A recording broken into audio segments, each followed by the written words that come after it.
नमस्कार सर्वांचे हिमायतनगर डायरीमध्ये स्वागत आहे।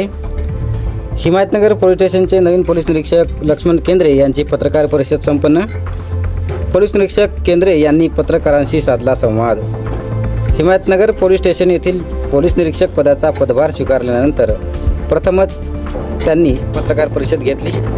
यात पत्रकारांचा परिचय करून घेतला। अवैध धंदे व दारूबंदीसाठी विशेष कार्य करणार असल्याचे पोलीस निरीक्षक लक्ष्मण केंद्रे यांनी आश्वासन दिले। कोणालाही सूट दिली जाणार नाही असे त्यांनी वक्तव्य केले। व्यसनमुक्ती अभियान राबवणार असल्याचे केंद्रे यांनी सांगितले। यापूर्वी 22,000 पेक्षा जास्त जणांना त्यांनी व्यसनमुक्त केले असल्याचे सांगितले। पत्रकारांच्या समस्या व प्रश्न जाणून घेतले। पत्रकारांना वेळोवेळी योग्य ते सहकार्य राहील असे केंद्रे यांनी आश्वासन दिले। बेकायदेशीर कार्य करणाऱ्या व्यक्तींना कायदेशीर कारवाई केली जाईल असे मत त्यांनी मांडले। पोलीस निरीक्षक साहेब चार्ज घेतला आणि आज पत्रकारांची बैठक घेतली। सर, एक जनतेला उद्देश काय सांगणार आणि तुमचं एक बहुचर्चित जे काम आहे नशाबंदीचा, दारूबंदीचा, त्याबद्दल काय सांगणार सर? आज या ठिकाणी हिमायत तालुक्यातील सर्व गावकऱ्यांना, सर्व नागरिकांना आवाहन करू इच्छितो की सर्वांनी कायद्याचं पालन करावे। कोणीही चुकीचं काम करणार नाही, कायद्याचं कोणी उल्लंघन करणार नाही। जर कायद्याचं उल्लंघन केलं तर त्याच्यावर कठोर कारवाई करण्यात येईल।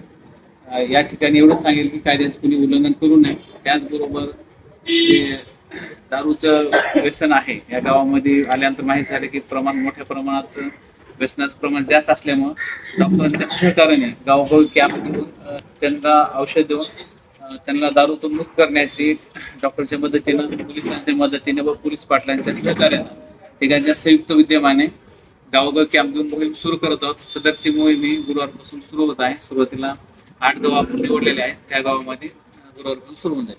सर, कशा प्रकारचं हे प्रोसेस असेल की नशाबंदीमध्ये तुम्ही 8 जे गाव निवडले त्याच्यावर कशा प्रकारे तुम्ही कारवाई करता? डॉक्टर असतील, पोलीस असतील आणि पोलीस पाटील असतील, गावामध्ये तंबाखू, बिडी, सिगरेट आणि दारू पिण्याचं ज्यांना व्यसन आहे त्यांना ते औषध देऊन त्यांचं प्रबोधन करून, मन परिवर्तन करून डॉक्टर त्यांना ते औषध देतील। औषध पिल्यानंतर त्यांचे ते व्यसन करण्याची इच्छाच संपून जाणार त्याच्यामध्ये।